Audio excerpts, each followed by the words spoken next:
hope you understand. I just had to go back. Hello, everyone. How are you doing? Just jamming out to a little bit of Leon Russell. Leon Russell and the Shelter People.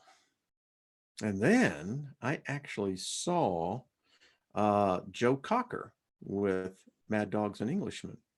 And if you ever get a chance, rent the flick. Good flick, really does show the era and the time. So uh, travel on, Leon. He passed on a number of years ago, and um, I thank him for his music. So hello, everyone. How you doing? Good to see everyone. Great day. I mean, out earlier, had a great conversation with guest that's coming up next week, and John Martin, going to be fantastic. That's all I can say. Fantastic. And then next Friday at noon, really have another special treat. Going to let that one be a surprise. But yeah, so let me just invoke favor upon you. Earth and I were talking earlier today, and she wants to be in on this. So I and Earth invoke great favor upon your lives today. May your barns and storehouses be filled to overflow, and may there be no lack in your life, and may there be full restoration. That which you have lost, that which was stolen, even by bad decisions, be returned back to you, its rightful owner. So nothing missing, nothing broken. That's what it's about, folks. You know, one of the things I learned about prosperity and getting one's thinking in line with that, how many of you have storehouses, barns in storehouses? It's a more of an Argarian point of reference, farms. Back in the day, everyone had a storehouse. Everyone had a barn, whether it be big or whether it be small. And today I want you to think about, hi, Richard, how you doing? Oh, Charlotte, good to see you. Hey, consciously aware, how you doing? Reading some things. Lost in space, peace. Hello, Lois. By the way, Lois has got some updated information that I'll get out there. Robin, good to see you. So the point is, where is your storehouse? Where do you put your treasures? And now this has a broad application. It can be metaphorically, allegorically, literally. I think it should be taken literally. It is said in Proverbs that where your treasure is, that's where your heart is. And so if you couldn't answer the first question, where is your treasure? What is your treasure? Then how are you going to know where your heart is at? Something to think about. But nevertheless, it's true. So hello, Franny, how you doing? Lori, good to see you. Well, there's so many people in here. Just Lisa, good to see you. Sarvin Archer, good to see you. Kathleen, Mike Taylor, and all the rest of you. Thank you, folks, for tuning in. So I think it's important. I know it is. If you know where your barns and storehouses are, what were barns used for? Well, it's where you put all your stuff. So a storehouse is a little different. Let me just pass this on to everyone, because no matter where you are in the illusion, the matrix, economically, you know, because you are in a classification. Let me just say this. Part of sovereignty, becoming sovereign, is to learn to invest in yourself first in everything.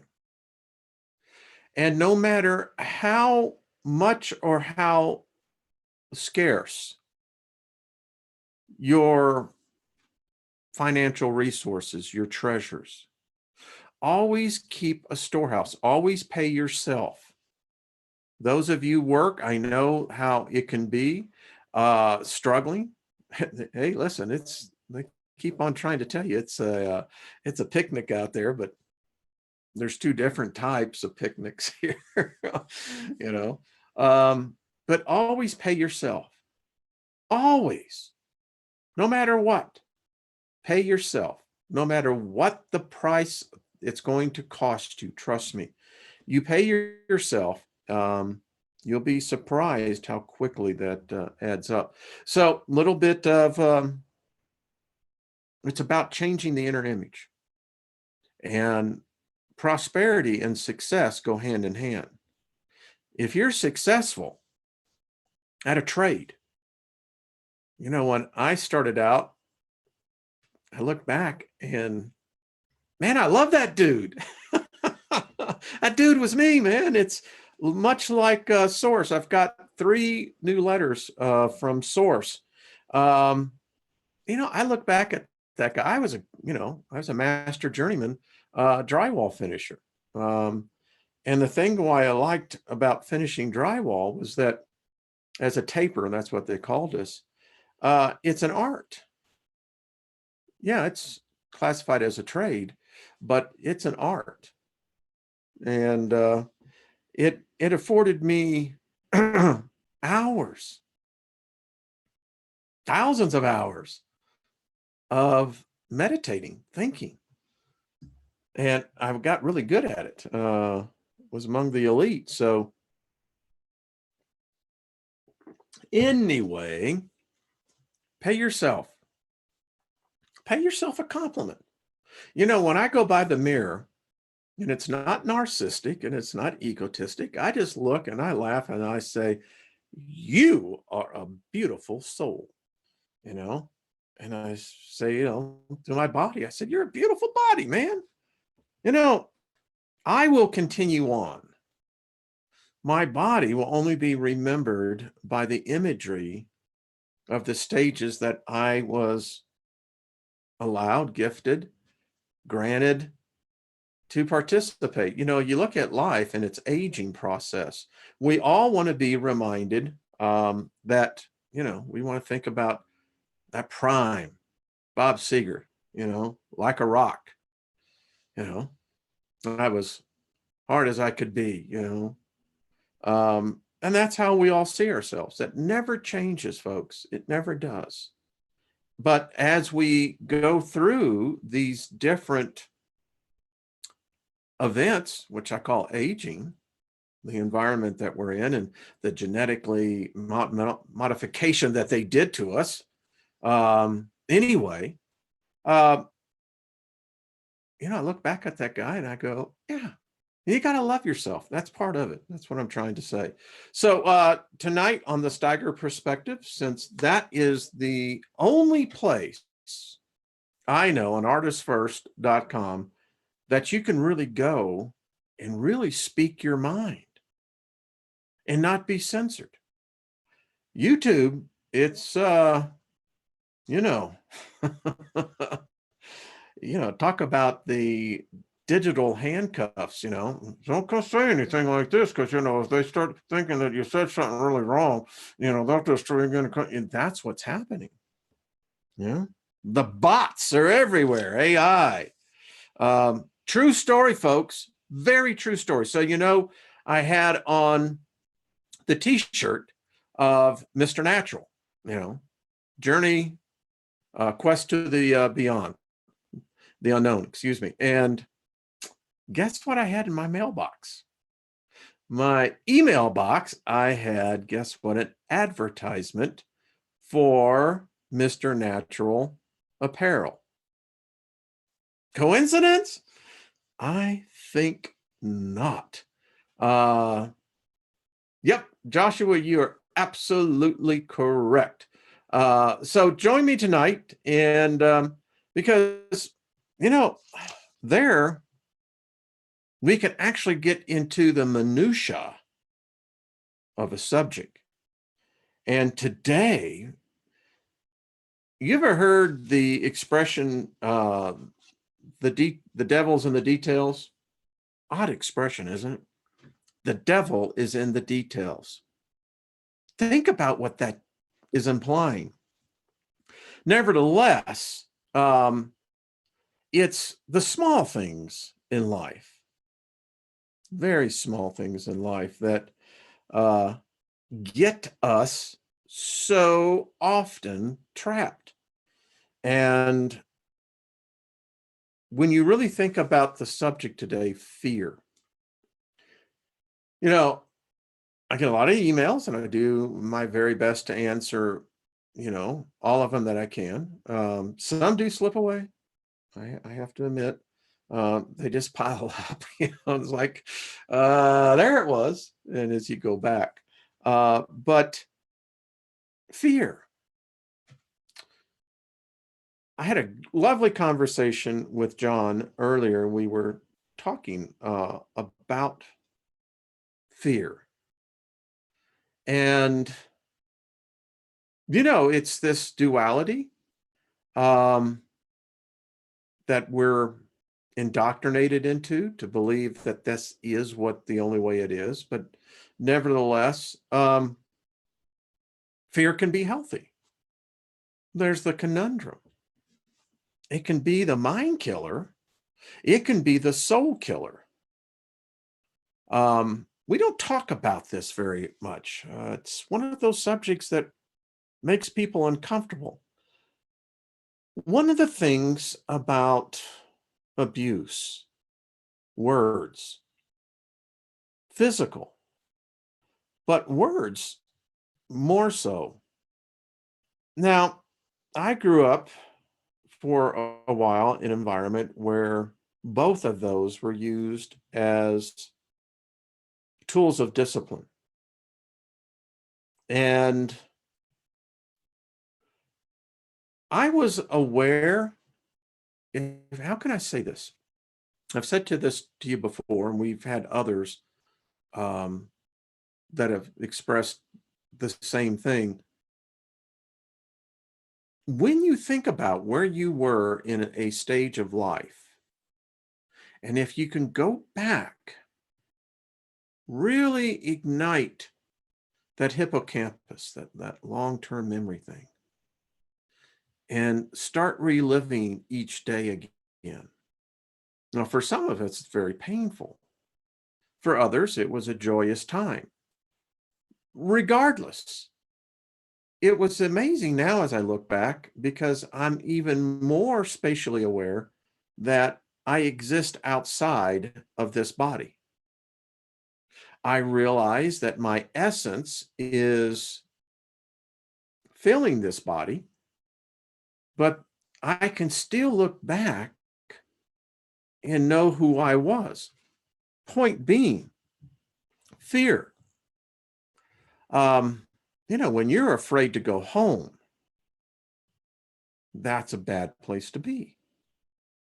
When you're afraid of a family member, that's a bad place to be. When there's physical violence. Now, back in the day, society used to find whooping, going to the woodshed. Many of you, dating myself, that know what that term, a trip to the woodshed, meant. You were in deep shit, man. And it was going to hurt. The thing about today that's different from yesterday is that yesterday the consequences had many times immediate pain associated with it. I went to school where they paddled. I was a victim of such. I remember actually seeing a girl get paddled in PE. Coach Gardner, still remember it, had a paddle that had holes drilled into it. I can remember running track and him on a cart and coming up and just laying into you, not running fast enough, boys. You picked up the pace real quick. But that's how it was. You quickly understood that fear of screwing up was going to lead to painful consequences, physical pain, along with the mental pain of the entire fear process. And it is a fear process. I lived it. I know. I had to learn how to walk again. I know of what I speak of personally. And I'm a brilliant mind. I know that. And I can remember as that I never aged. That's the thing you have to understand. We're just experiencing things. We're ageless. I experienced an age. That's why when I did the video, the rite of the birth passage means passing an age. And in this case, it wasn't pleasant. And fear. So for my generation and the ones previous to that, because now you go to jail, you whoop your child, and I'll guarantee you Child Protective Services will be visiting you. And, that gets you into a system that you don't want in your life. Now, for me, it was an escape.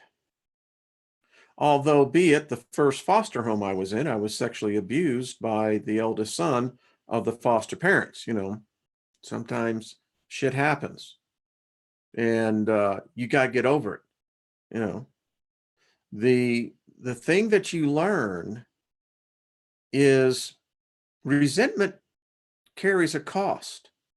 It's a price. Most people carry resentment all their lives. And quite frankly, that's a heavy load you don't need to burden yourself with. And like anything else, it's a load. It weighs you down. And that has all sorts of ramifications, personality-wise, health-wise, etc. So you just have to learn, I remember a child of 10, 11, and 12 having to face my fears because I knew what was coming. That was a foregone conclusion. I just didn't know to what intensity it was going to be. And at a very early age, I learned how to fight my demons. And you're going to learn as well, if you haven't already, most of our demons are the ones that we self-invent and then self-inflict ourselves with. Not to say that there aren't others out there that fall into that category, but so often we're our own worst punishers. Why? Because we're our best accusers. And the problem when you begin to have the verbal abuse, that is more damaging than the physical part. The body will heal itself. But particularly at a very early entry of these souls that we get used to, they can be broken. They literally can be broken. And words are the way that it's done. That's why words hurt so bad.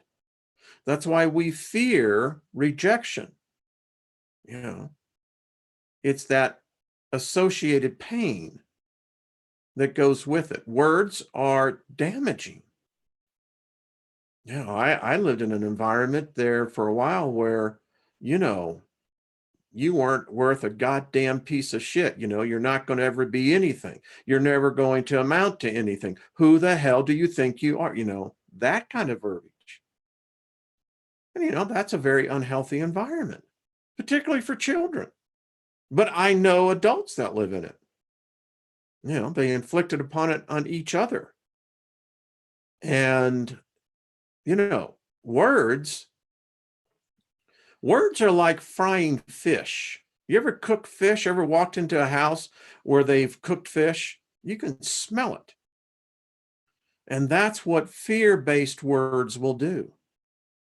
They're the negative energy that when we speak them, we speak them as a curse.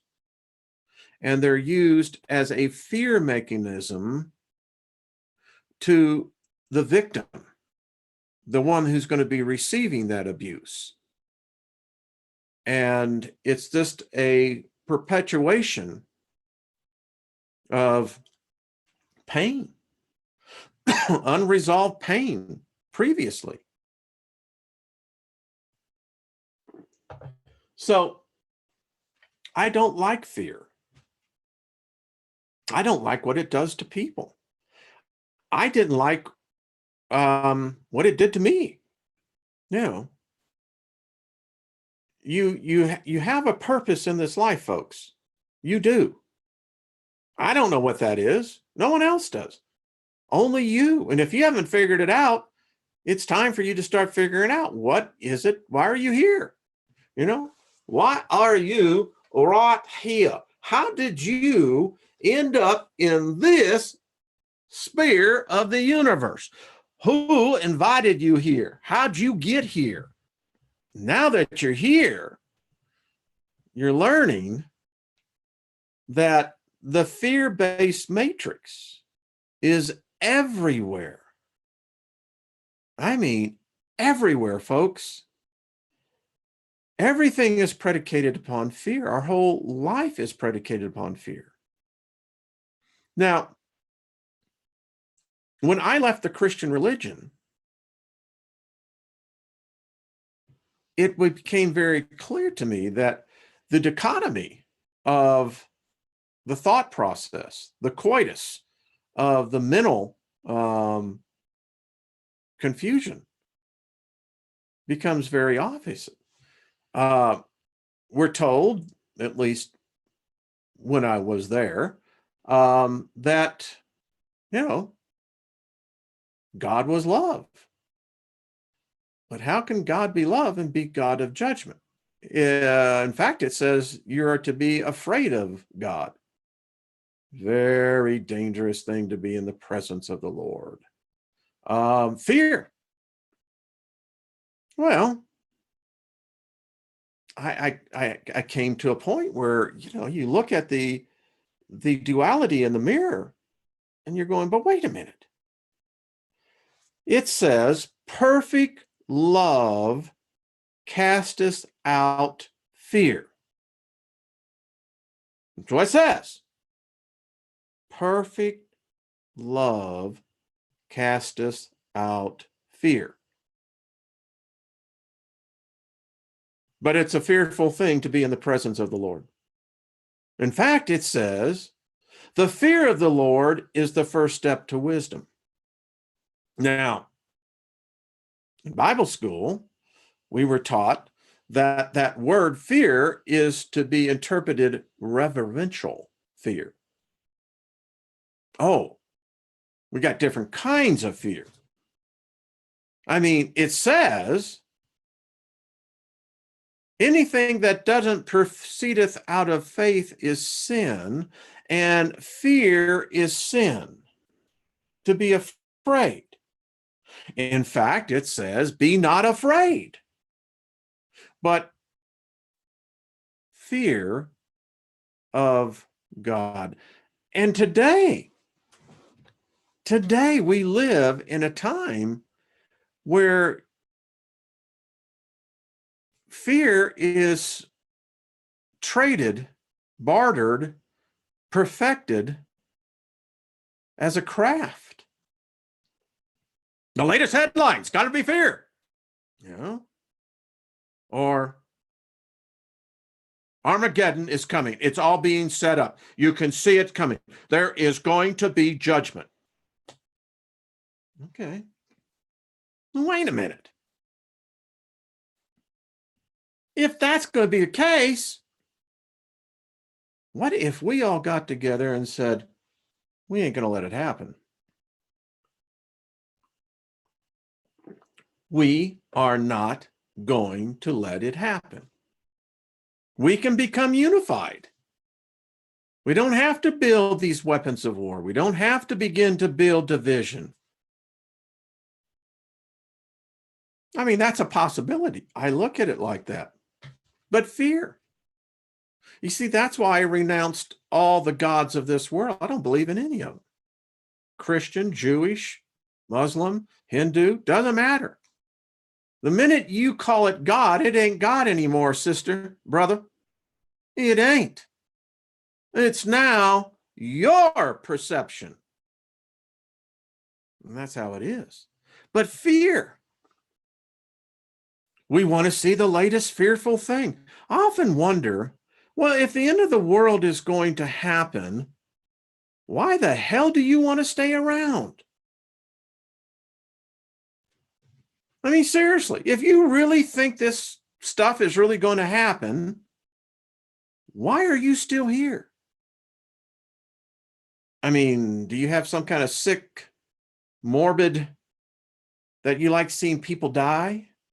Is that what it is? I mean, destruction, chaos, does that turn you on? I mean, because it certainly seems like our species wants calamity, wants Armageddon, wants destruction, wants to see people dying. How sick of a reality is that? Fear. If you have faith, you can't have faith in fear. If you have faith in fear, then guess where your faith is based in? It's based in death. That's what fear does. It's the opposite of faith. It's the opposite of ever seeing anything good in your life. Fear. All you worriers. My wife will tell you she was the queen of worriers. She would lay awake worrying at night. And I kept asking her, well, sweetheart, what are you worrying about? It was nothing real, nothing in our lives. It was just the way that she was brought up. She was in abusive relationship prior, and she was a constant worrier. Everything. And when I guess she reached that epiphany and realized that what she was doing was activating her faith in fear. The worst was going to happen. All headlines are fear-based. They're there to grab your attention. It's clickbait. News, for the most part, is all bad news. It's fear.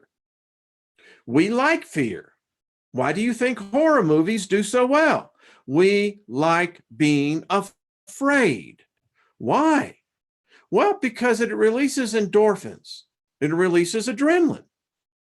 That's cool. We like that. Well, it can even give you sexual arousal. So we're programmed for it. I mean, fear or flight. It's a primal aspect of what our ancestors went through, and it's still here today. You can sense fear. Humans, as with other certain animals, put off fear as a scent. So it's very well ingrained into our programming. In fact, if you watch television, and remember, it is to tell a vision, what do you have to have with television? Well, I'll tell you what you have to have. You have to have programming. You see, without programming, the vision can never be told. And Those shows that do so often well are the ones that have a fear component. It's just the way we are.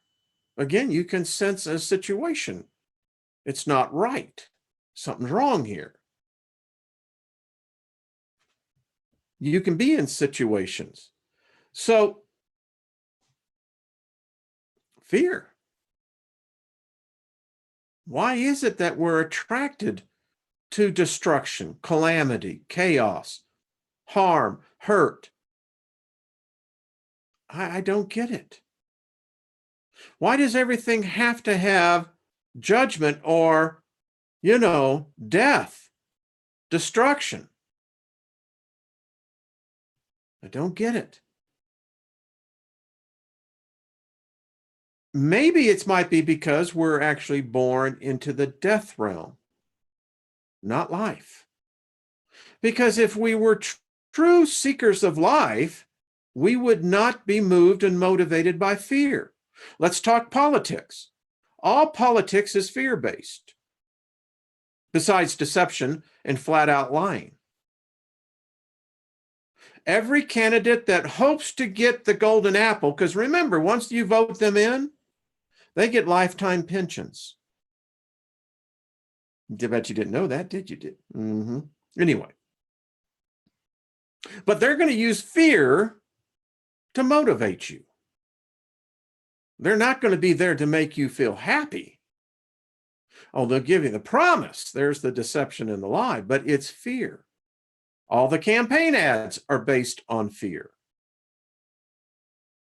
It's crazy. Why are we always afraid? We're taught to be afraid of death. I keep telling you.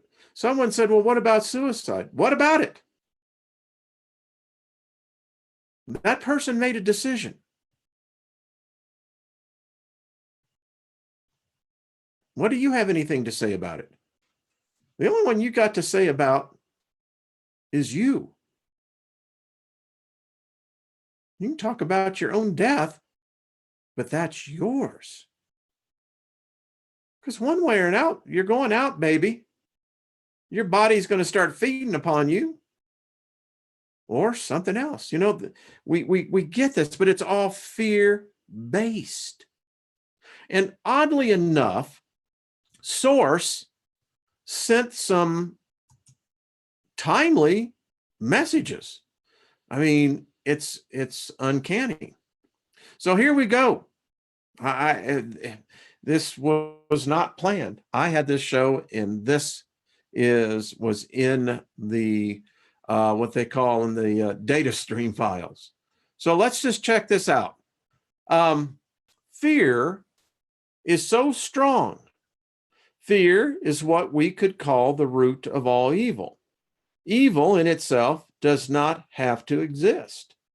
What we see as evil are all the things that we fear the most. Death is evil, only because it is our number one fear as humanity. You are told every day that if you do not listen to your doctors, you're going to die. You fear that if your child throws a fit in the store, that others are going to judge you and see you negatively. You fear that your spouse may leave you if you do not agree with them or believe in the same things they believe in.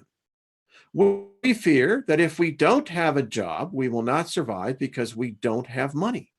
We fear that we don't have enough money to keep others happy. We fear that no one will like us if we think a certain way.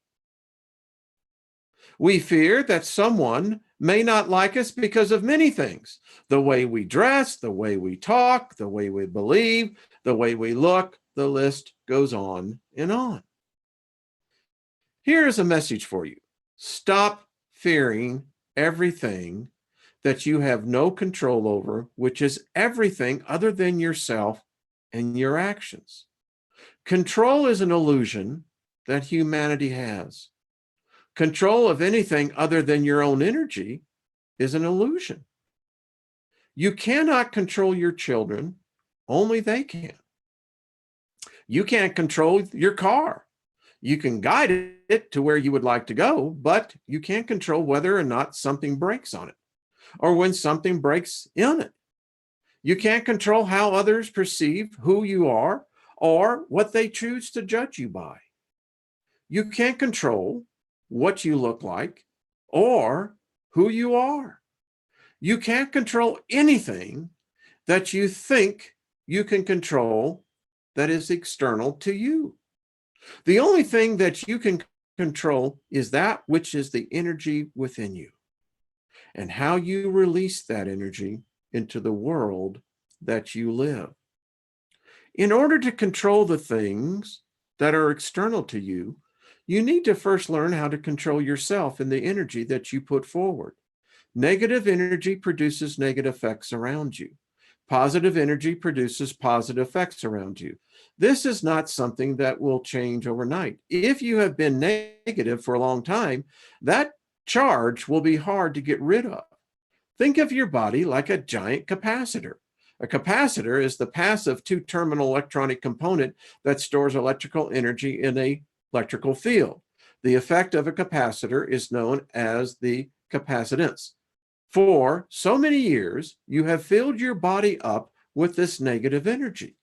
You have lived a negative life. You have feared everything that you had no control over.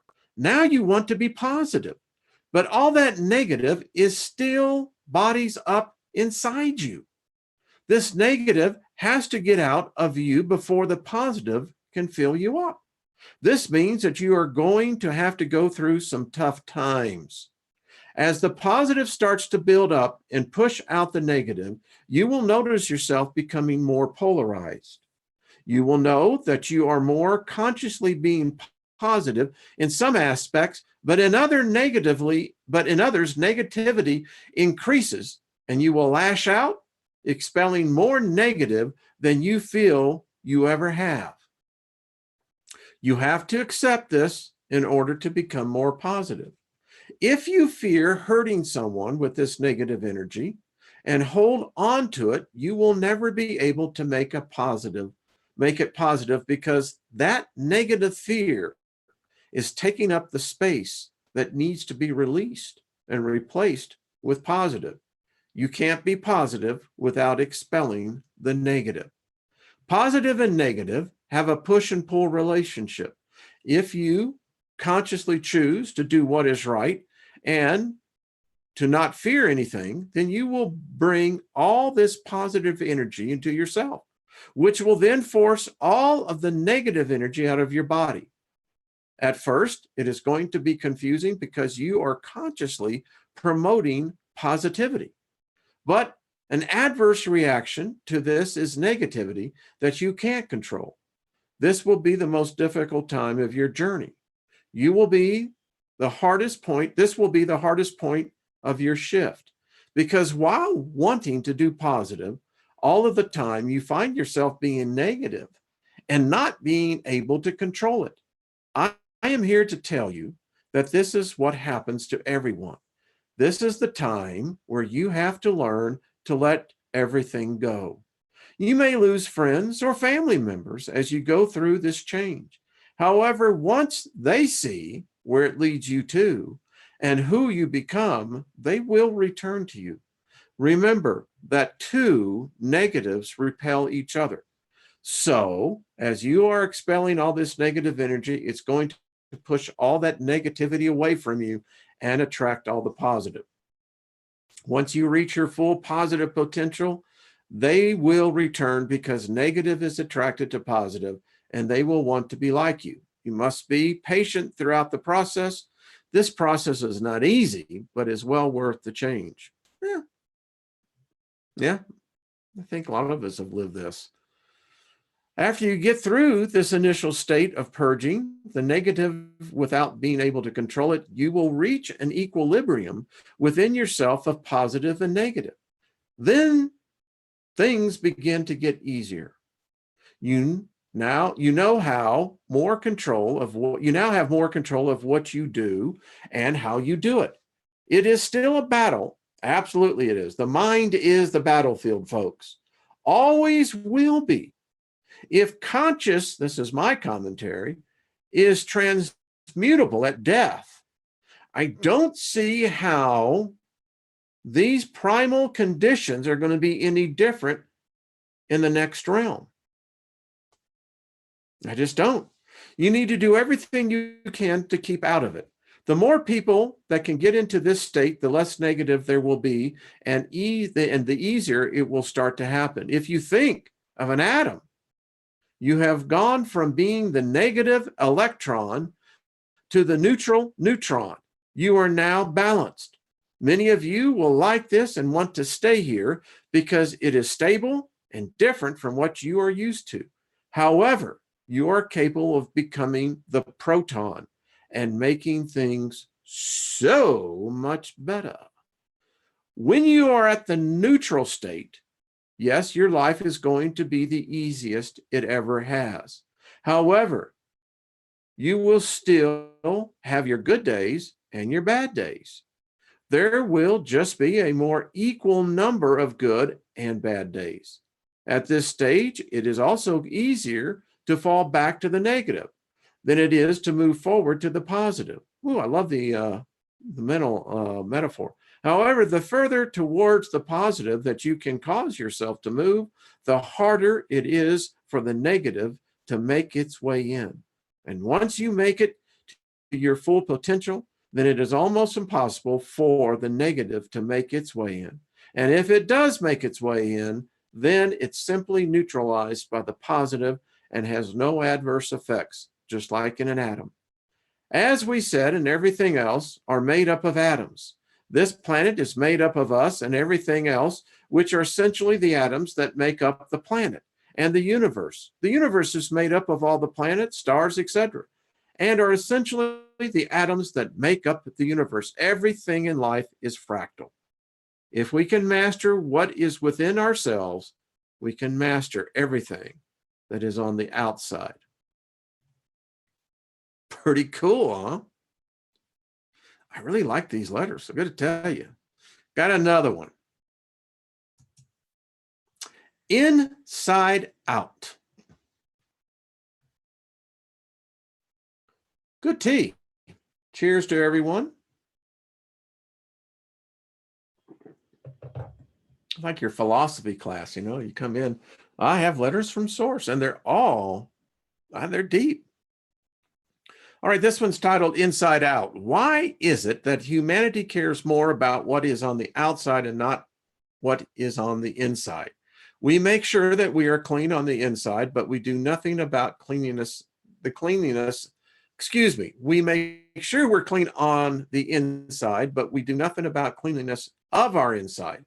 Why do we keep the outside of our vehicles immaculate, but neglect to take care of the engine?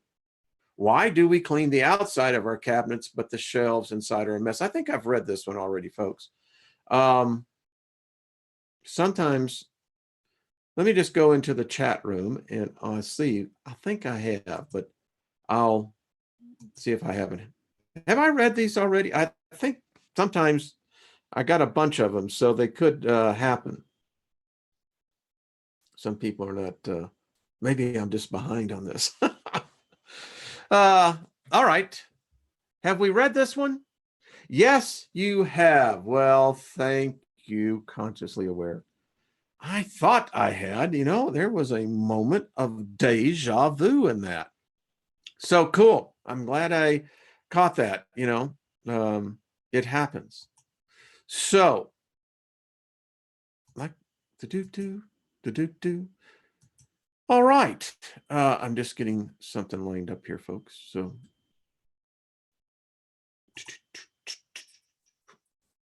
by the way, I have a question for everyone. So, as we get into the morals and dogma, we had the question posed to us.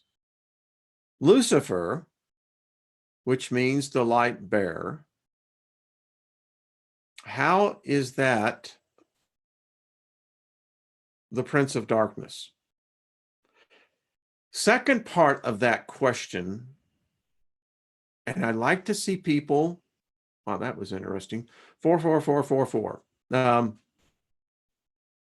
How many can answer this question?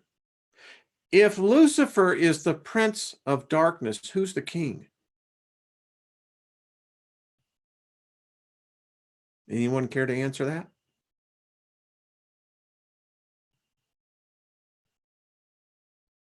I haven't seen anyone answer these questions. If you care to take the plunge, leave a comment and tell me, if Lucifer is the prince of darkness, then who's the king of darkness? You know, throughout my life and my studies, I've never come across who is the king of darkness. By the way, how can Lucifer, who is the light bearer, be anything associated with darkness? And by the way, my challenge is still out there for those of you who want to take it up. Please show me where it is written that Lucifer ever commanded or ordered one human to harm another. Anyway, we know who the queen of darkness is. It's Lilith. Consciously aware says, wouldn't the prince of darkness be in control of the darkness, meaning that he would be the only one able to get rid of the darkness? Light?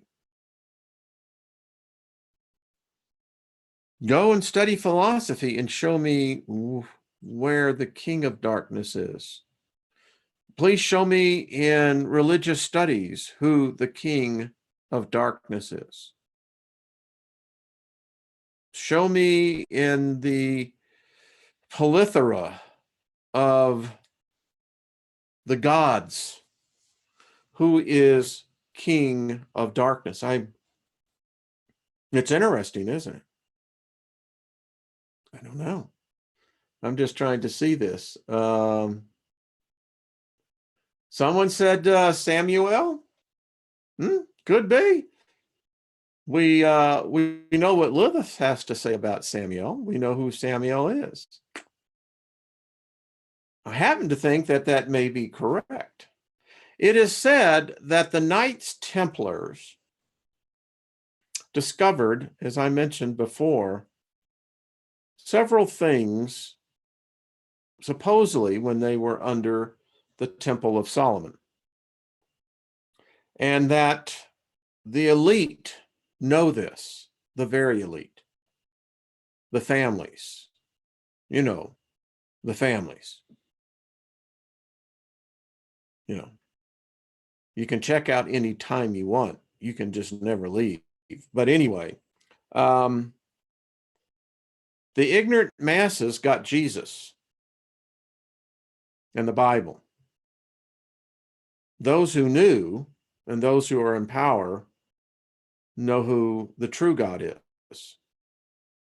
And they worship the true God. And you can fill in the blank as to who that is. Odd, isn't it?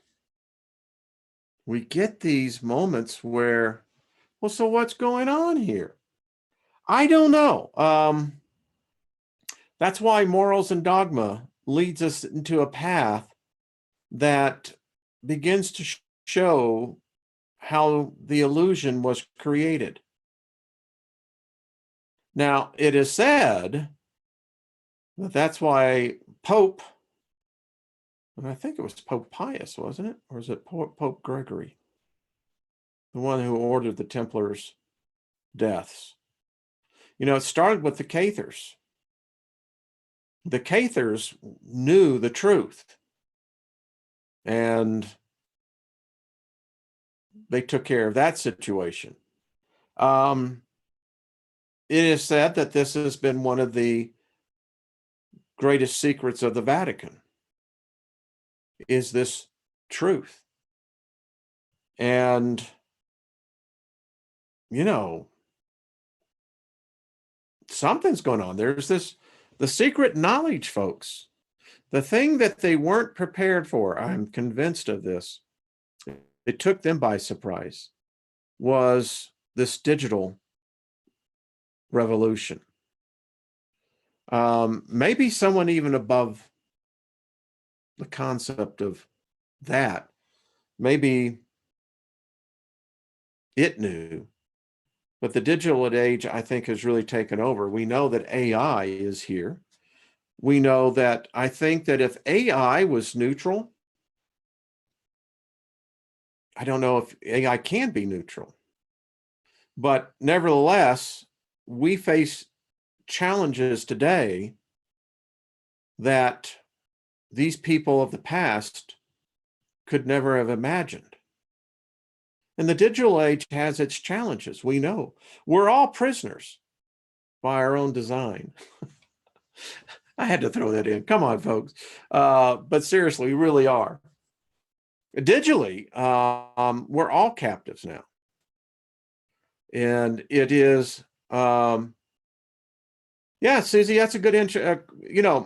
We know that Paul spent better case of a decade with the Druids. And we know that Paul had the Liber Lilith. Makes you want to really think, isn't it? I had this delightful conversation with John today, and we were discussing this point. So which God was Paul talking about? He gave us the clue in the book of Acts, but you kind of walk away going, what's going on here? This is all very confusing. And that's what they want to do. They want to make it confusing. So tomorrow we're going to get dive right into morals and dogma. We're going to get the apprentice section. We're all apprentices. Hey. And we're going to learn about the gavel and the ruler. Each lesson, as I've read this, it's deep. I mean, excuse me, this is the kind of stuff you just ain't going to be able just to, look at it and then move on because you'll miss it. These initiates had to memorize all this. So you can imagine memorizing, in this case, it's over 1,000 pages. I don't know how the original book, but that's a lot to memorize. So I think we're going to find out some magic too. We're going to maybe find out that, and I'll just kind of give you a peek at the end, what the whole thing is based on is the knowledge it's all an illusion. There is this thing called truth. We manifest it into the personification of the deities that we invent. And it's true. Well, this has been fun. I tell you, folks, I appreciate y'all. I know sometimes we have bigger crowds in here and sometimes we don't, but every one of you that are in here and listening, I just try to bring out these things that I think we're all staring at. I like what Source said yesterday. Where does your thoughts originate from? I asked my wife that last night. And she turned around and looked at me and she said, let me guess. You've been reading again. And I said, yes, but honey, you didn't answer the question. And, of course, she looked at me and she says, I'm getting ready for bed. This is not the time for such a question. And, she still hasn't answered it. But anyway, think about it. And then it leads to the next question. Where does the spirit reside? Where does the soul reside? Where does it occupy?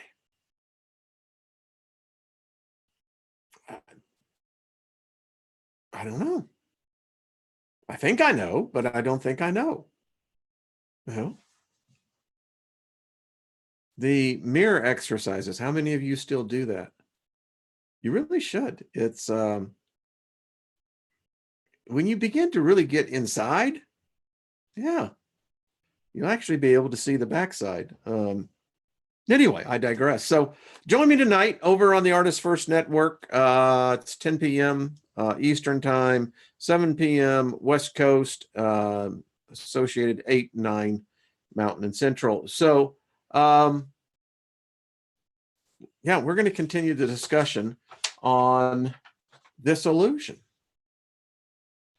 and how we have so adaptive to our lives that we now say it's reality. And woe unto the poor fool who says it's not. Yeah, well, pay the price. Any type of revolution, this is what I don't like about socialism, communism, any of that isms, is that it's the free thinkers that go first, not the masses. It's us that go out there. You ask too many questions. That's too dangerous. So why fear? Don't let fear rule your lives, folks.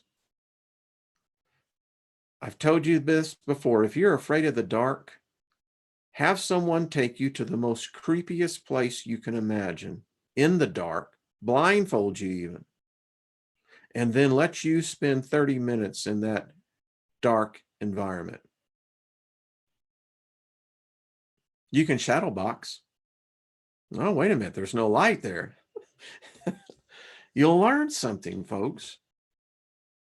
I had a friend who had a real phobia about basements, dark basements. And I finally had to tell her, I said, well, wait a minute. Think about the poor schmuck spirit that's his assignment. So he passes over into the other side, gets his assignment. Wait a minute. You're telling me I have to spend time in a basement? It don't smell good down there. I mean, really.